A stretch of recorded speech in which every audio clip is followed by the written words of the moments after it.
4వ అధ్యాయము 19 నుండి చదవండి ఎవరైనా. ఫిలిప్పీలకు రాసిన పత్రిక 4వ అధ్యాయము 19వ వచనము. కాగా దేవుడు తన ఐశ్వర్య తీసేసినందు మహిమలో ప్రతి అవసరమును ఓకేనండి, చాలు. ఈ యొక్క చాలు నాన్న. ఏంటంటే ప్రతి అవసరము కూడా ఆయన తీర్చగలడు, ఆయన తీరుస్తాడు. కాకపోతే మనం ఏం చేయాలంటే నమ్మకంగా ఉండాలి. నమ్మకంగా ఉంటే ఖచ్చితంగా కార్యాన్ని చూస్తాము. ఇక్కడ కూడా ఏంటిది, విశ్వాసానికి ఆధారం లేదు. ఇక్కడ కార్యం జరుగుతుంది అనేటువంటి నమ్మకము వారిలో అంటే అక్కడ ఉన్నటువంటి జనాలు నమ్మకం అంటే నార్మల్గా మనుషులైతే ఎవరు నమ్మరు, కానీ ఆ కార్యం చేస్తాడు అని అంటే వాళ్ళలో అంటే వాళ్ళ యొక్క పరిస్థితిని ఎవరు గ్రహించారంటే దేవుడు గ్రహించారు. నేను ఖచ్చితంగా వాళ్ళకి ఆహారాన్ని పెట్టే పంపించాలి అని దేవునికి తెలుసు. కానీ అక్కడ ఉన్నటువంటి జనాలందరికీ తెలుసా? తెలియదు. కానీ అక్కడ శిశువులు మాత్రం నమ్మేసి అక్కడ వాళ్ళందరినీ కూర్చోబెట్టినప్పుడు దేవుడు ఏం చేశాడు, ఆ యొక్క రొట్టెలనే, ఆ యొక్క 3 రొట్టెలనే 2 చేపలని దీవించేసి అవన్నీ కూడా అక్కడ ఎంతమందికి ఉన్నారో అంతమందికి వచ్చేలాగా, ఇంకా ఎన్ని గంపలు మిగిలాయి 20 వచనాలు చూడండి. వారందరూ తిని తృప్తి పొందిన తర్వాత మిగిలిన ముక్కలు 12 గంపల నిండా ఎత్తిరి. స్త్రీలను పిల్లలను కాక తిరిగిన వారు ఇంచుమించు 5,000 మంది పురుషులు. వాళ్ళందరూ తిని సమృద్ధిగా తిన్న తర్వాత 12 నుండి మనం నేర్చుకోవాల్సింది, వాళ్ళలో ఉన్నటువంటి గుణలక్షణాలు మనలో ఉంటే అంతకంటే గొప్ప కార్యాలు మనము చూస్తాము. వాళ్ళలో ఉన్నటువంటి గుణలక్షణాలు మనలో పెంచుకోవడం కోసం మనం ట్రై చేయాలి. వాళ్ళలో ఉన్నటువంటి గుణలక్షణాలు, వాళ్ళలో ఉన్నటువంటి విశ్వాసము, విధేయత, ఒకవేళ మన ఈ 2 ఉండి వాక్యం పైన ఆసక్తి కలిగి ఉంటే అంతకంటే గొప్ప కార్యాలు మన జీవితంలో చూస్తాము. మీ జీవితాలలో దేవుని యొక్క కార్యము మీ జీవితాలలో జరగాలి అని అంటే మీరు పాటించాల్సింది ఒకటే, దేవుని వాక్యాన్ని అది అర్థమైన కాకపోయినా చదవడం కోసం ట్రై చేయండి. ఎక్కువగా వినడం కోసం ట్రై చేయండి. వినడం వల్ల విశ్వాసం కలుగుతుంది. విశ్వాసం ద్వారానే కార్యాలు జరుగుతాయి. వినడం వల్ల విశ్వాసం కలుగుతుంది.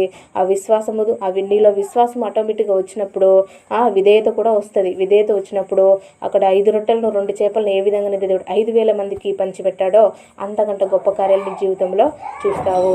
ఎందుకంటే ఆయన సమృద్ధినిచ్చే దేవుడు. ఆయన మనం ఏదో కొంచెం అడిగితే ఆ కొంచెమే ఇచ్చే దేవుడు కాదు. ఆయన సమృద్ధినిచ్చే దేవుడు. ఆయన మనం అడిగిన దానికంటే ఊహించిన దానికంటే అధికంగా ఇచ్చే దేవుడు. ఆయన ఉన్నతమైన దేవుడు. ఆయన కష్టంగానే ఆలోచించాలి. ఆయన ఏదో సగం ఇచ్చే దేవుడు.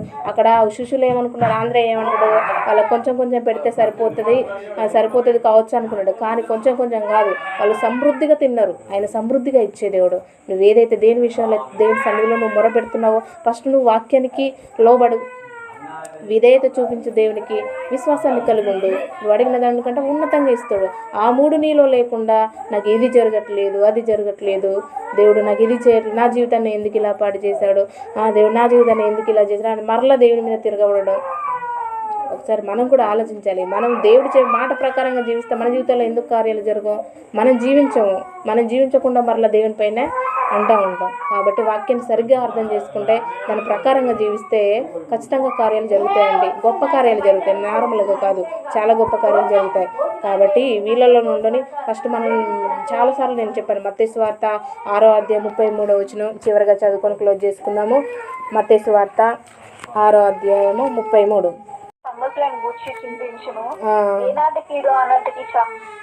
ఓకేనా, చాలు. కాబట్టి మీరు ఆయన రాజ్యమును నీతిని మొదట వెదుకుడి, అప్పుడు అవన్నీ మీకు అనుగ్రహింపబడును. రేపటిని గురించి చింతపడు, రేపటి దినము దాని సంగతులను గురించి చింతించును.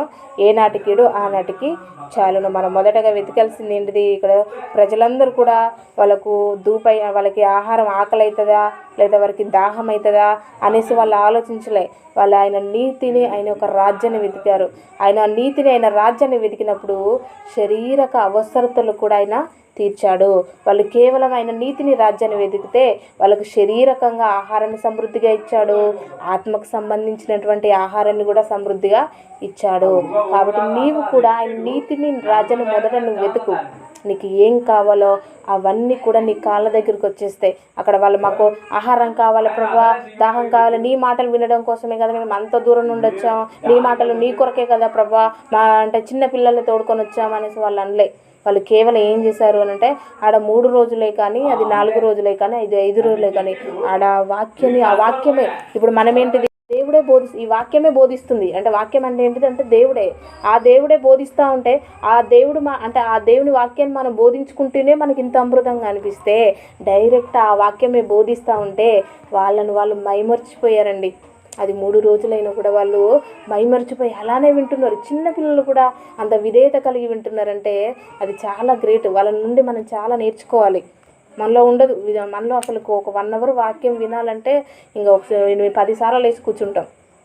10 సార్లు ఎన్ని ఫోన్లు వస్తున్నాయో, ఎన్ని మెసేజ్లు వస్తున్నాయో, ఎన్ని మిస్ అవుతున్నానో అనేసి 100 సార్లు ఫోన్లు చెక్ చేసుకుంటాం మనం. కానీ వాళ్ళలో ఉన్నటువంటి ఎంత ఆసక్తి, దేవుని యొక్క మాటలు వినాలనేటువంటి ఆసక్తి మనం వాళ్ళ నుండి నేర్చుకోవాలి. మొదటగా మీరు మీ జీవితంలో కార్యాలు జరగాలంటే ఒకటే, ఆయన నీతిని, ఆయన రాజ్యాన్ని వెతకండి. వాక్యాన్ని వినడం కోసం, చదవడం కోసం, వాక్యానుసారంగా జీవించడం కోసం ట్రై చేయండి. విశ్వాసాన్ని కలిగి ఉండండి. దేవుని యొక్క మాటకు విధేయత చూపించండి. ఖచ్చితంగా దేవుడు కార్యము మీ జీవితంలో మీరు ఏదైతే ఊహించుకుంటున్నారో అంతకంటే గొప్ప కార్యాలు ఆయన చేస్తాడు. అందుకే ఇక్కడ చెప్పాడు దేవుడు. కాబట్టి మీరు ఆయన రాజ్యమును ఈ రోజు గురించి ఆలోచించుకో, రేపటి గురించి నీకు ఎందుకు? రేపు దినము ఆ దినం నీ కొరకు అది ఆలోచించాలి. నువ్వు ఈ రోజు కొరకు నువ్వు ఆలోచించుకొని ఈరోజు నువ్వు పర్ఫెక్ట్గా నీ పొద్దున నుండి సాయంత్రం వరకు నేనేమైనా తప్పు చేశానా, పొద్దున నుండి సాయంత్రం వరకు నా నోటి నుండి ఎన్ని అబద్ధాలు వచ్చాయి, పొద్దున నుండి సాయంత్రం వరకు నేను ఎంతమందిని తిట్టాను, పొద్దున నుండి సాయంత్రం వరకు ఎన్ని బూతులు మాట్లాడాను, పొద్దున నుండి సాయంత్రం ఎన్ని అబద్ధాలు ఆడాను, పొద్దున నుండి సాయంత్రం వరకు ఎంత అపవిత్రంగా నా చూపుల ద్వారా, మాట ద్వారా నేను జీవించాను. అది సరి చేసుకోరా ఒక రోజు కనంటే మనం ఏం చేస్తాం? ఫ్యూచర్లో నేను 1 సంవత్సరం పాటు అలా ఒక పట్టణానికి వెళ్ళేసి చక్కగా అక్కడ బాగా డబ్బులు సంపాదించుకొని పెద్ద ఇల్లు కట్టేసుకొని ఒక కారు కొనుక్కొని మనం రేపటి గురించే దేవుడు నువ్వు ఆలోచించకూడదు. ఈరోజు నీ జీవితాన్ని నువ్వు సరి చేసుకో అంటే మనం 2 సంవత్సరానికే మనం ప్లానింగ్ చేసుకుంటాం. ఒకవేళ ఈ రోజే నువ్వు మరణిస్తే, ఈరోజు నువ్వు అదే పాపంలో మరణిస్తే ఎక్కడికి వెళ్ళిపోతావు? నరకానికి వెళ్ళిపోతావు. కాబట్టి రేపటి గురించి అవసరం లేదు. ఈరోజు దేవునికి విధేయత చూపించు. ఈరోజు నువ్వు వాక్యం పట్ల ఆసక్తి కలిగి ఉండు. ఈరోజు దేవుని మాటకు అంటే ఆయన చేస్తాడు ఖచ్చితంగా. ఆయన నమ్మదగిన దేవుడు. ఆయన ఏదో మాట ఇచ్చి మనుషులు మాట ఇచ్చి తప్పుతారు కానీ దేవుడు మాట ఇచ్చి తప్పే దేవుడు కాదు. ఆయన నమ్మదగిన దేవుడు. మరి ముఖ్యంగా ఆయన రోషం కలిగినటువంటి దేవుడు. ఆయన ఏదో మాట ఇచ్చి మనుషులకు తప్పే దేవుడు కాదు. మాట ఇచ్చేసి తర్వాత చేయకుండా ఉండేటువంటి అపనమ్మకమైనటువంటి దేవుడు కాదు. ఆయన నమ్మకమైన దేవుడు. మరి ముఖ్యంగా ఆయన రోషం కలిగినటువంటి దేవుడు. కాబట్టి ఏదో మనము అందరిలాగా ఉండకూడదు. మనలో ఖచ్చితంగా ఈ యొక్క లెసన్ నుండి మన ఊరికే దాన్ని ఆ యొక్క లెసన్ని అంటే ఈ యొక్క వాక్యాన్ని ఊరికే 5 రొట్టెలు 2 చేపలు పంచిపెట్టాడని చెప్పుకోవడం కాకుండా వాళ్ళ నుండి మనం నేర్చుకోవాల్సింది మాత్రం మనం చెప్పుకోవాలి. దేవుడు ఆ కార్యం చేసిండు, అయిపోయింది. వాళ్ళు చూశారు, వాళ్ళు చక్కగా అనుభవించారు, అయిపోయింది. కానీ ఇప్పుడు వాళ్ళ నుండి ఇప్పుడు మన జీవితాలు ఉన్నాయి, వాళ్ళ జీవితాలు అయిపోయినాయి. వాళ్ళు కార్యాలు చూశారు, దేవునికి నమ్మకంగా ఆ సేవకులు జీవించారు, మంచిగా వాళ్ళు పరదేశంలో వాళ్ళు ఉన్నారు. కానీ ఇప్పుడు మనం భూమి మీద ఉన్నాం. మనం పరదేశకు పోవాలంటే మనం ఎలా జీవించాలి అనేది ప్రాముఖ్యమైనది. ఆ ప్రజల్లాగా మనలో వాక్యం వినాలి అన్నటువంటి ఆసక్తిని కలిగి ఉండాలి. తల్లిదండ్రులు అయితే మీ పిల్లల్ని అలా పెంచండి.